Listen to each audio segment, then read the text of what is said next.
Hey, what's up, everybody? This is Joseph R. Wheeler III, artist, founder, and the president of the ONYXCON Foundation. You know, it's funny, when I went live just now, there's a button that I'm pushing right now as I speak that allows you to go and set the duration of how long you can be. I don't know why it even has a duration. It just says, subscribers can only speak, right? And I always set that button. They fall on their back and they're kicking, That's what roaches do when you hit them with the right pesticide. Mine is like, 100 proof plus alcohol. If you know what alcohol does to a roach, yeah, that's what happened to them suckers. Yeah. But it's funny, they had a little prompt this time. I've never seen this before. And this tells me something. It had a prompt to say, before I went, like as soon as I pushed the button, I want to go live, it said, add moderators. It says some sentence about to make sure our community stays safe and respectful. Consider the following: restrict who can speak, set moderators for your channel. Like 5 or 6, about 6, 7 things to do to keep the nonsense down. And I hope YouTube is gonna watch this because I want them to understand something. First of all, kudos to doing that. But number 2, it shouldn't even be a button. It should be understood. Like you should have, I push that button and say go live. It should be all kind of buttons that say, will not tolerate the following, this, that, and the other, set the parameter about the subscribers. And I don't think, straight up, y'all, a certain type of parenting that did, in certain cultures, I always, over here we big on saying for the cultures, plural. But stuff is, these are black, white, brown, red, yellow, all them phrases that Europeans came up, certain Europeans, not even all Europeans came up with this stuff, okay? It wasn't everybody. Everybody didn't sit down at the table and say, yes, we all agree, the French, everybody in France, everybody in England, everybody in, no, it didn't go like that. Not everybody agreed to this. This was created by certain groups of people in power that wanted to have this in place. So anyway, I'm saying, people create these things, right? And just like they create these other phrases, you saying time out, that's a couple of people who had a certain way of parenting and they feel like when a child is acting out, they put them in time out. Key word, when a child is acting out. First and foremost, children shouldn't even be on YouTube allowed to see adults feed. I think as soon as you sign up for a YouTube account and you state the fact that you're an adult and you prove it, because you have to prove these things, okay? Your channel should be blocked from children's eyes, like simple and plain. It shouldn't even be an issue of that. Like, why do I have to, I shouldn't have to even consider that when I go live, when I do anything I'm doing, and that's no diss to my young audience. I'm saying if you're a child, like I've had a child on here once that was talking and I asked him, I said, I didn't even know it was a child. They started talking and they said, I'm in whatever country it was. And I said, okay. I said, wait, just curious, I said, how old are you? They said they were 9, but they had a special needs situation. So they're more than likely not able to, they're in a bed somewhere, they're in a wheelchair, there's some, it was that type of situation. So I get it, TV and YouTube and things like that might be their only outlet for entertainment and something to enjoy during the day. So I was honored to know that, I'm adding to that, but at the same time, I don't do what I'm doing for kids, per se. We have content that is appropriate for kids, but as I always say, I let adults choose that. There's a button here on YouTube as a YouTuber you push that says, is this content made for adults or children? I always say for adults, even if it's something that's kiddie, even if it's something that I know a kid would like. I'm an uncle and I show, my niece and nephew some of the cool stuff I've done, but I select which videos are appropriate for their little eyes and ears, because sometimes uncle got to speak on some adult stuff and I'm not gonna hold my tongue. I'm gonna say what I can within the parameters of what YouTube allows, and if I need to go off and express myself with passion, I'm gonna do what the hell I want to do. I'm gonna be grown about it, right? Right. So it just cracked me up that they now are here at YouTube. They're now prompting you to do what should be in place any damn way. And I'm like, just the fact that they even have the timeout button to me is ridiculous. It says a lot about the mentality of how you're building the infrastructure of what you're doing here. Which, by the way, I wouldn't be on here and wouldn't be dedicated to being a YouTuber if I didn't see it as a job, didn't see it as a business, didn't see it as an opportunity to grow my organization. I wouldn't even be on here if it weren't for that. So it's not a complete diss to YouTube. You know, if I had to give YouTube a grade, and they often will give us this little, they send these out ever so often, they'll send you this little survey for you to, you know, questionnaire of how you feel about being a YouTuber. Do you think everything is this, that, and the other? Do you think the tools are effective? Do you like the way things?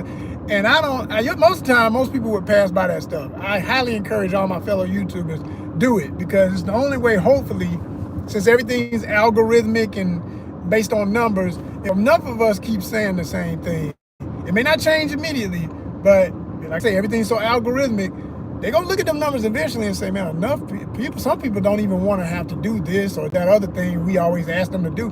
They just wanna step past that. And like I'm saying about this concept of timeout, there's no timeout button. You disrespect me as another adult, that's your ass, period. There's no, you know, you're a grown person. You're not a child. There should not be children. That's my point about when I said earlier about the kid thing. There should not be children even allowed to look at my content. I don't even want it. And I shouldn't have to push a button to say that. I let other adults do that. If you're an adult and you want to show some content to some kids, fine. That's you. That's the adult. You made a choice as a parent. That's why they call it parental advisory. That's why this sticker exists. You understand? But when it comes to me governing my own content, no. I'm an artist. I'm going to put out what I want to put out. If you want to enjoy it, enjoy it. But don't be telling me I got to damn suffer the whatever of something that happened in your household. It ain't got nothing to do with me. I don't know who's watching. That's up to them. I just provide the content. I can't tell you what to do with your TV, your computer, your device, I can't tell you what to do with that. That's on you. Whatever you want to do with that. What I can do is just do me and what I'm here to provide for ONYXCON. And if you like it, love it. If you don't, get the hell on. You're in the wrong place. You're in the wrong place. So all this time out, ain't no damn time out. Get the hell off of the earth. If, you know, digitally, you don't have to exist, is what I see about it. You know, we can digitally eliminate where need be. You know, we got a content here we call busting pixels. We can bust some pixels. We can eliminate some pixels. You don't have to tolerate no nonsense, y'all. I'm a big advocate for not tolerating the nonsense. We don't need it. We're not gonna have it. Ain't gonna put up with it. Just not. So if you're feeling me on that, put a like on the board. Put a like up. We appreciate the likes. But yeah, that's just literally what time it is. That's grown folks talk. That's how you doing, bro. You know, that's how grown folk move, not this other stuff. Not this silly other stuff. We ain't got time for no timeout. We don't do timeouts. You know what I'm saying? When I was growing up, my parents didn't do timeouts. They didn't beat us to death either, because that's a big stereotype about black parents. Oh, they beat the kids. That can be true for some. No, my parents didn't give us constant whippings. I did get some spankings now. You know, when I was a kid, yeah, my parents spanked, but they weren't trying to kill us, you know. He just let you know you gonna know your place as the child. So I shouldn't have to do that with adults online. So I don't like that timeout button. I'm like, who created that goofiness? That timeout. You don't damn timeout. Get your punk ass off my channel. Period. Block. Can't even say nothing to begin with. You know, it's that type of day, y'all. I just wanted to speak on what boundaries need to be in place out here, because I see so much pandering to nonsense. Grown people don't need to pander. It's not healthy. It's not healthy. If you're grown and aware of your actions and you can stand on, as the kids, they stand on business, you know, and you can truly stand on business, you do what you're going to do. And you did it because you're aware of the consequences. You're standing on the possibility of whatever consequences to let fools know. Do not disrespect me. You know? Wait a minute, what? See, here we go. Okay, we got a diligent one here, right? This goofy had the nerve to stay around. They wanted to subscribe long enough to just put their mess up. It's amazing. It's amazing the levels that a troll will go to. It's absolutely amazing. Oh my gosh, have mercy. Wow. Wow. Let's see. Yep. There we go. We do that. See, that's what I'm saying. Then go to the button. They talking about some timeout. We don't do no damn timeout. We don't do timeout. We don't do timeout.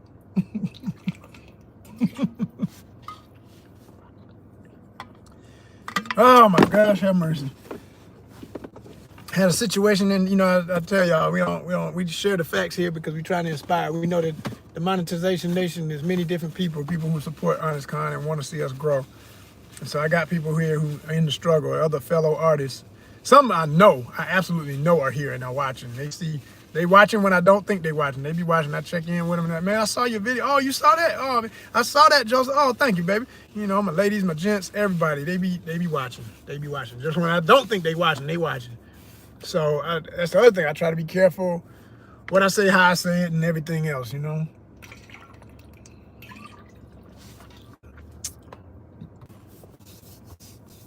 But yeah, so we cover a lot of ground here, and some of it I've been doing for a while. When I talk to my folks, when I do these live talks, when I'm out here on my courier ride missions and stuff, I share that on purpose because I want people to understand the struggle and what it is to be an artist in America and all the other hats we have to wear. As I often say, the quote I came up with, I say, we wear more hats than anybody else in our society to get to the crowns we were meant to wear.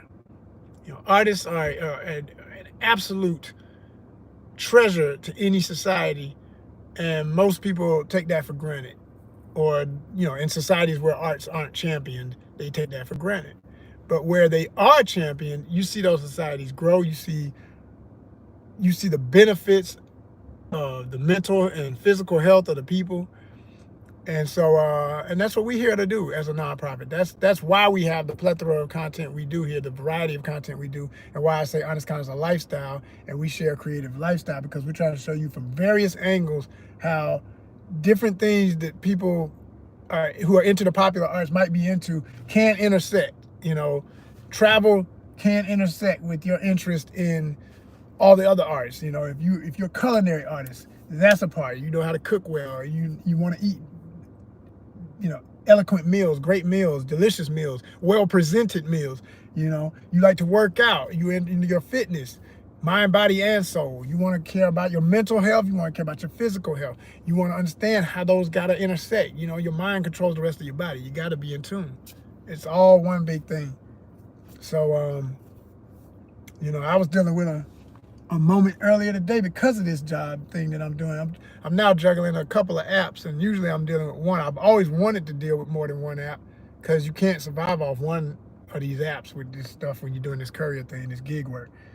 They have glitches. They have problems with the chain line, so to speak, of how product comes from the warehouse to your hands, to the back of your car, to the front door of the customer.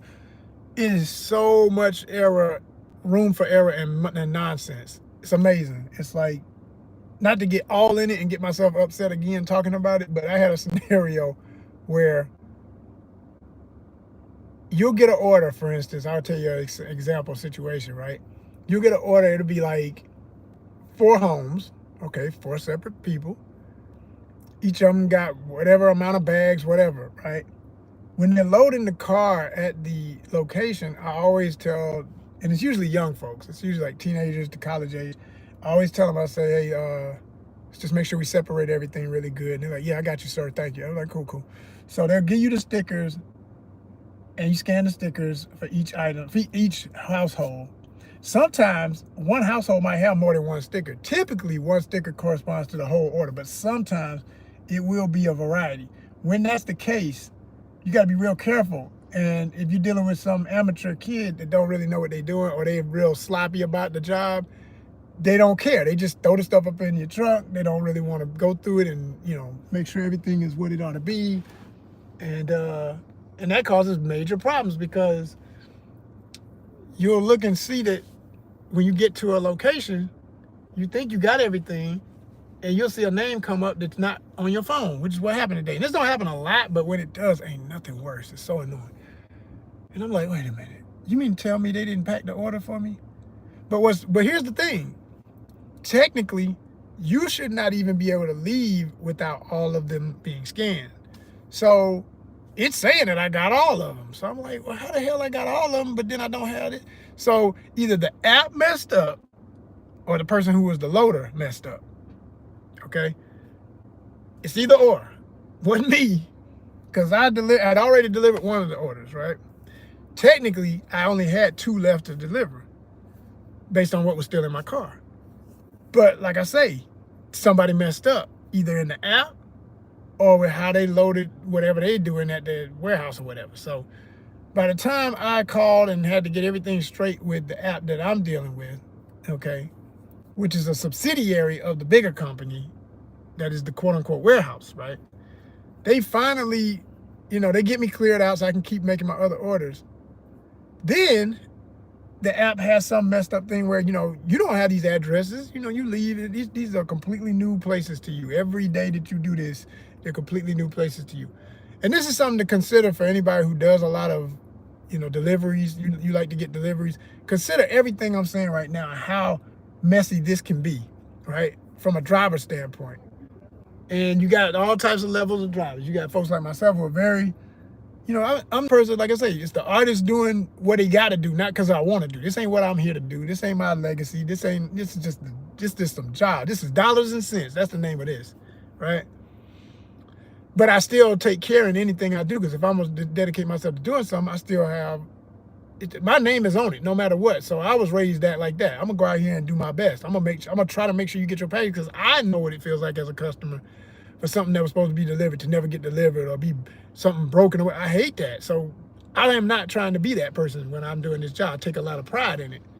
So anyway, I call them up and I'm getting that straight. So the person who should have gotten the order, of course, they came out to wonder, who is this in front of their house? I let them know, and we're having a conversation about it. And I explained to them, I said, I don't know exactly who dropped the ball. It's either the app or it's the kid who loaded my car. And I say kid because, like I say, it was like a teenager. And I said, I'm not trying to put a stigma on that, because I hate that, it's an automatic assumption that every little teenager ain't gonna know what the hell they doing. But he could have messed up, and he may not have. It may not have been his fault, because the dang app is a hot mess, and I've been through it. So she's like, I understand, no problem. She's not mad about it at me or anything. She understands how it goes. So she called the people.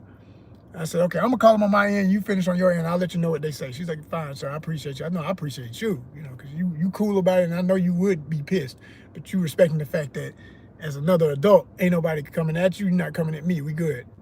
So I got out that line. I told her everything's straight on my end. I got to keep moving to get these orders. She's still on the phone with the people. She says, she says the lady at the store, she's trying to say that, and this is her words now, mind you. I'm in her driveway listening to her say this. She's trying to say that you were a liar, that there's no way it could have been more than 3 orders, because they only let 3 at a time go out. It couldn't have been 4. I said, she's still on the line? She's like, yeah. I said, can you put on speaker for me? She's like, yeah. I said, hello, who am I talking to? Is this the manager? She's like, yes, sir. She's already got this little attitude. I said, you done messed up, because now I'm already hot. I'm feeling my face getting hot. Like, what? I'm just listening. So I'm saying, she's talking about, there's no way because we only let 3 out. I said, first of all, I'm thinking in the back of my head, what are you talking about? I've delivered a whole trunk full of stuff before. I've had 10, 12 houses on one run. What are you talking about? No more than 3. How could you even say that in front of me or the customer here right now? This was bad. This was really bad. If this was a legal case, if this was in court, it would have been thrown out immediately. It would have been immediate. What are you talking about? Like, anyway, so she's on that. And then I said, well, no, I explained the situation calmly, as I just shared with y'all, everything. She still got an attitude. She's talking. I said, man, I felt my voice raised, and the lady was like, oh, and I realized, okay, let me chill out, because I ain't trying to be yelling on this phone in this woman's driveway, telling this idiot. I said, according to the customer, you called me a liar. Then she got quiet, because she knew all your cards are up. You thought that was a secret. You thought you were just talking a little stuff between you and the customer about somebody who's not still on the site. I'm still on the scene. So when she realized the lady was honest with me and told me what she had said, oh, now she done got quiet, because she realized, oh, gosh, I'm caught in my dumbness. I'm like, you sure as hell are. You done straight up played yourself with the wrong one, because you're not going to call me a liar and make me out to be irresponsible when I'm nothing but responsible. I am the truth. You got no reason to lie. Not over this petty. Over what? You don't get the hell on? So that ended real quick. And I, left the situation with, sorry, ma'am, I apologize again on my behalf of it. It's not even my behalf, but, since I'm in front of you, I apologize for what you're going through. I know how it must feel, but she was cool. And then she just, no problem. She's still on the phone with the nonsense. But I made a decision right then and there. And I will share this with anybody going through something similar with your workplace. If you're in a position to move, because some people, we be stuck. That's the problem. Sometimes we out here stuck, y'all. Nothing worse than being stuck in a going nowhere job. Like from day one, like I said, you're realistic. This ain't your career. This is not what you're here to do, to leave humanity. This is not your legacy. This is not what's going to be on your damn tombstone. Whatever that little punk ass job is, right? You are here to do so much more. And you say to yourself, man, why am I doing it? If you know sometimes you ain't got no options. All of us have been in them situations. Lord knows I have. Good gosh. And even in having an option, I somewhat have no option immediately. My option is coming up in a few weeks. my show enough option. I'm about to be back in what I really do. I'm about to be back in the film biz doing my thing on set. The hell with all this other goofiness. Woo! So yeah. Woo! We back. So yeah, y'all. It's a lot that happens. I'm saying, like, and that's, and I'm not too proud to share this part of my journey on purpose, like I said, because I know I'm not the only creative, not even just creatives. I mean, I always say everybody has an artist in them, whether or not they acknowledge it or not. The true creators are those who do acknowledge it, and they're making that a part of their life. They want that to be part of their legacy. If that's you on that, then yeah, you understand what I'm saying. But like, even if you're not quote unquote the creative type, whatever, but there's something else you need to be doing, but you're juggling more than one job. You got all these different jobs, and that ain't what you want to do. It's just what you got to do.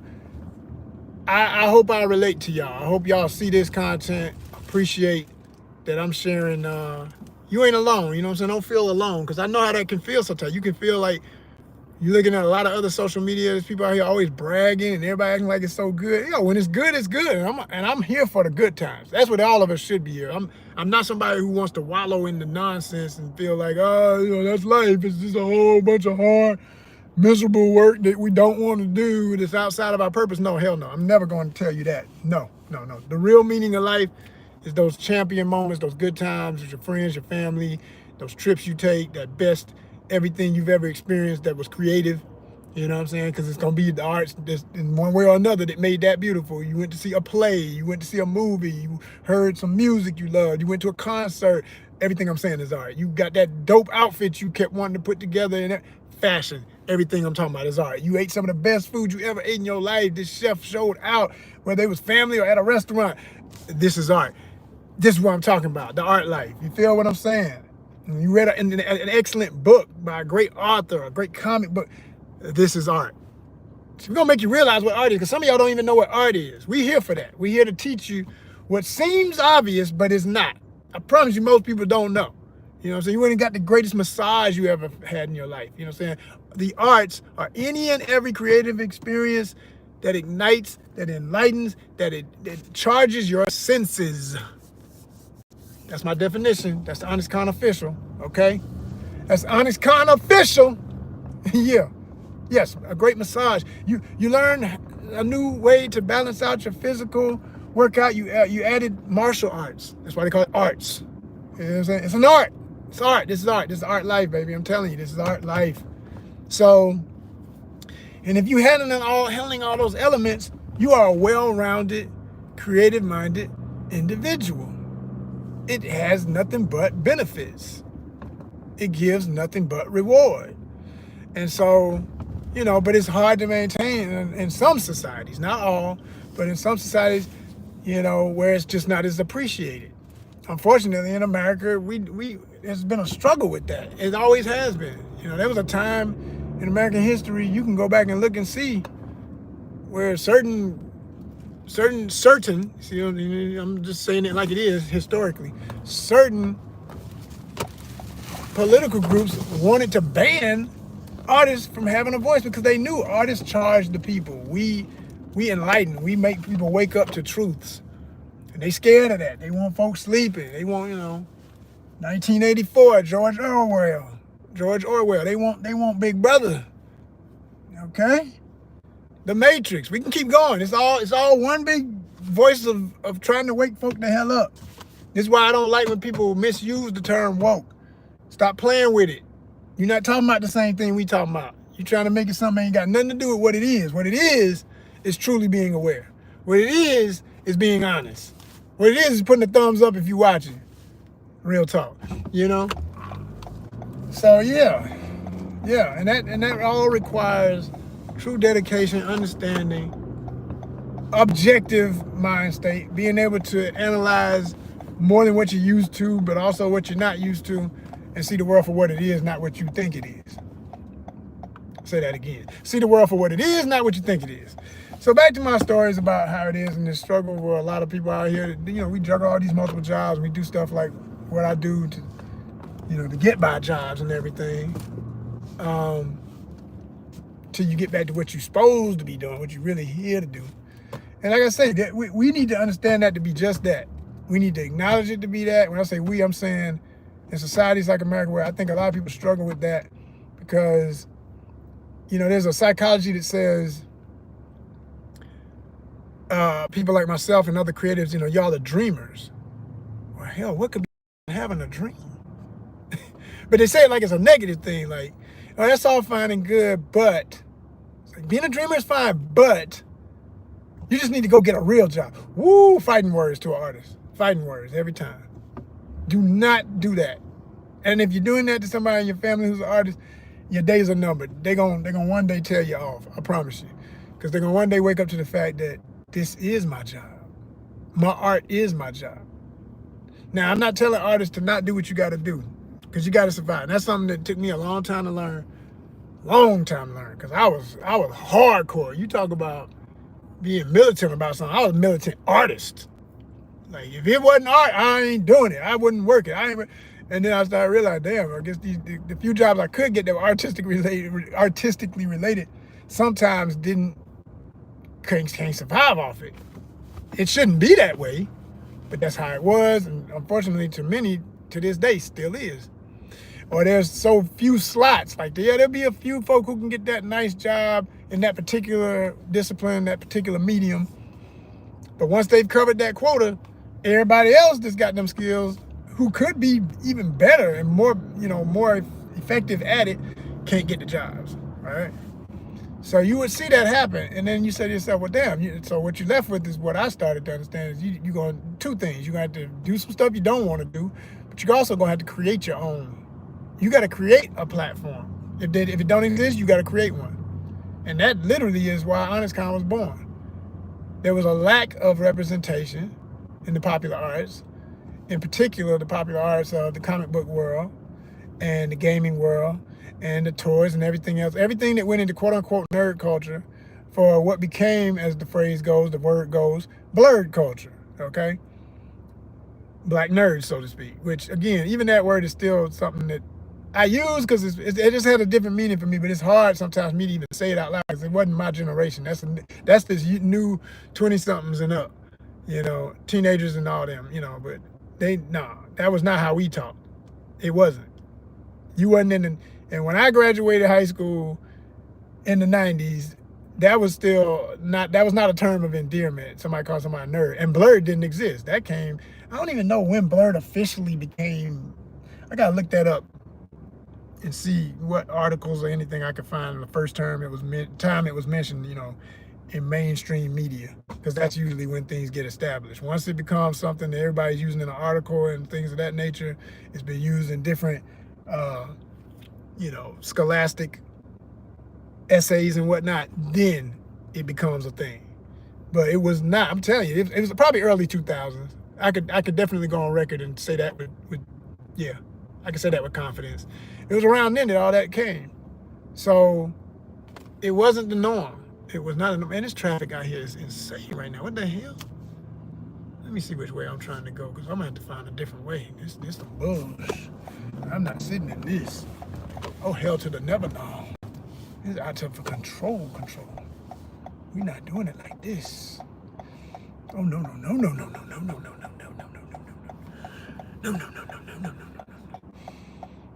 Yeah, y'all. But anyway, so like I said, you know, you have to acknowledge those things. When you start waking up to the truth about it all and how things are against artists in that way, creatives start coming together. And then that's how you get all of what a lot of these young folk take for granted. Like there's so many, for example, just for the Black comic book convention scene, there are so many conventions now. And I remember when I started ONYXCON as a convention, back then we used to be able to count them all on one hand. Now you get to the point where you can use 2 pairs of hands. That's amazing. That's amazing. You know, like off the top of my head, I'm gonna give you a few, and I know, you know, most of y'all worldwide, my audience, some of y'all gonna know what I'm talking about, some not. So in the history of everything, and I'm saying some of these in chronological order, but others will be out of order. I'm not trying to make it a timeline, but I can say with all confidence, the very first ever Black comic book convention, so to speak, the Black Age of Comics convention, started by my good friend, who's like an uncle to me in the biz, Mr. Turtel Only, O-N-L-I. Started his in Chicago, Illinois, 1993. I was graduating high school, had no idea this was even existing. Many years later, I found out about the East Coast Black Age of Comics Convention in Philadelphia. Shout out to Yumi Odom. Shout out to Brother Akinsiye. Shout out to Maurice Waters, all the people I know involved in that organization. It's another 501c3 nonprofit. Shout out, shout out. So you had Black Age of Comics Convention, original, Chicago. You have Philly, East Coast Black Age of Comics Convention. Then 2009, okay, 2009, a young man in Atlanta, Georgia said, I've been to the ECBACC enough times to see the light of what could be in my city of Atlanta. I'm gonna start a thing called ONYXCON. You're looking at it, okay? ONYXCON was born. Same year, my good brother Andre Batts created one called the Motor City Black Age of Comics Convention. And Motor City Black Age is still going. They just recently had an event. I think last year they had another comeback event. So shout out to him up there in Detroit doing their thing. All right. So now you're up to 4 if you're keeping count. Then you have, now this is when it gets out of order because I'm not exactly sure what year different other people, I can't remember the years, but I know who I'm talking about.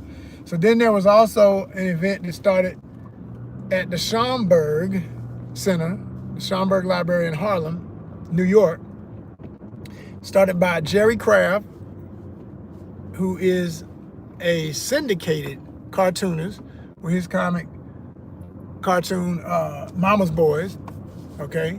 Jerry Craft and my good friend, both of these are friends, Jerry and John Jennings, who's a professor, scholar of sequential art and so much more, started the Schomburg event. They worked with the Schomburg and got that going. Then there was also, so now we up to, let me see, boom, boom, boom, boom. Is it Schomburg?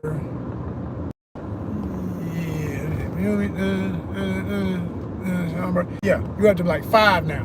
Then there was another event that took place in, I think it's Newark, New Jersey. It's Kemet Fest. So you got Kemet Fest. Now we have 6, right? There's also one called PocketCon, a small but very mighty event. I go another Chicago convention, so now you're up to 7 events. All right, you got PocketCon. Then you had also at one time, and I think they still exist, but there's one called Mecca, MECCA, and that had multiple locations. Okay, started by Maya Crown, the late Maya Crown. She transitioned. Much respect to her and her family. Condolences always. And then you have, so now there's 8. Then I think they're still going, but you got WakandaCon. And naturally that came out after the Black Panther movie's success and everything. That's okay. Now you're up to 9 events. All right. And then there's BlurredCon in DC. BlurredCon. Okay. BlurredCon up in the DC area, the DMV, as they say, DMV and DC and all that. Yes, BlurredCon. Now there's 10. Right? But we ain't finished. Then you got And I'm gonna have to do a video where I talk about just this to give people information about all these cons, because I think a lot of people don't really know. And I just want to do something official to make it known what all these institutions are. Then you had another one that was online only during the pandemic situation. It was, oh gosh, what was the name of that? Damn, I can't even think of the name. But okay, that would make Evan. Started by a black lady. I see her face because I actually did a panel with her one time. We were both guest panelists on a digital panel talking about our events and everything. So yeah, shout out to her too. Then there's another one. So now you're at 11, and we're gonna make it 12 with this other one that started in Oakland, California, I believe it was. I'm gonna have to look it up. Again, I'm forgetting. That'll get to the point where I start forgetting names because there's so many. So that's 12. And this one, it did an online thing too for a minute. But they still out there, they're still kicking. And then, because that's 12, and then 13 is another one that recently had an event. Now this is started by, and I know you want the name, I'm sorry for these last ones, I can't remember names right now. I want to say, I think it's the Urban Blurred Fest. I know it's Urban something, I think it's Urban Blurred. I think, don't quote me on that because I can't exactly remember. But that one is huge. When I tell you they do like Blurred Con, that's definitely one. The one I mentioned in the DMV, DC area, that's huge, I know. But then this other one I'm talking about is pretty doggone big too, very big. So these, I'm talking about, close to 100,000, definitely 50,000 people. Major. So folks are doing it. Folks are doing it. And doing it big for real. And shout out to all that, because I love that energy. I love that momentum. And it all came out of, like I said, at a time when there was less than probably 5 or 6 max. And now it's up to like 12, 13. So things grow, things change, people grow. People want to be part of movements. They want to add to it. Some of those folks at the latter point, they may not, ONYXCON. So they 14. Now that one I know. That one I know by name. ONYXCON is in Barbados, and now we international. You're talking about international presence. Ooh, while I'm at international, okay, now we're gonna go even further. Gotta mention in Kenya, there's a big Comic-Con, a black Comic-Con. Obviously black African, you know what I'm saying? Straight up African. And they do their thing in Kenya, in Nairobi, okay? And then there's also, so 30, 40, 50, probably about 16, probably even 20 if I just didn't know about other ones that I had to look up and figure out if they're still doing their thing. But my point is, folks are actively putting out great events and content, because they're doing content too. I'm saying they're online, they have shows, some of these groups. They have stuff like what I'm doing with shows and things, and that's beautiful. That's my point about expansion. That's my point about advancement. That's my point about possibilities, quite frankly. And all of this, struggles to stay afloat at times because it's super hard to do some of these things, but people are doing them. People are still doing them, against the grain, with the jobs, with the family, with the kids, with everything else they got going on in their lives. Some of us single like me and got no kids. Some of them got whole families and everything, you know what I'm saying? And they maintain. So it's very important. And then there's others that are not necessarily black owned, but very diverse and open to everybody being there and being a part of it. Like for instance, MomoCon. I love MomoCon. Shout out to them. They're good friends of ONYXCON, So it's a lot of people who see the light of what can be and what is. So yeah, like I say, this little brainstorm today, getting some things off my chest while I'm out here doing these rides and everything, has helped me to think of a new video for y'all. So I'm gonna do that. I'm gonna put together and online content for diverse groups who are looking for interesting, cons to visit, data and resource centers for diversity and things of that nature, so that y'all can be more aware. All right, holla back, peace.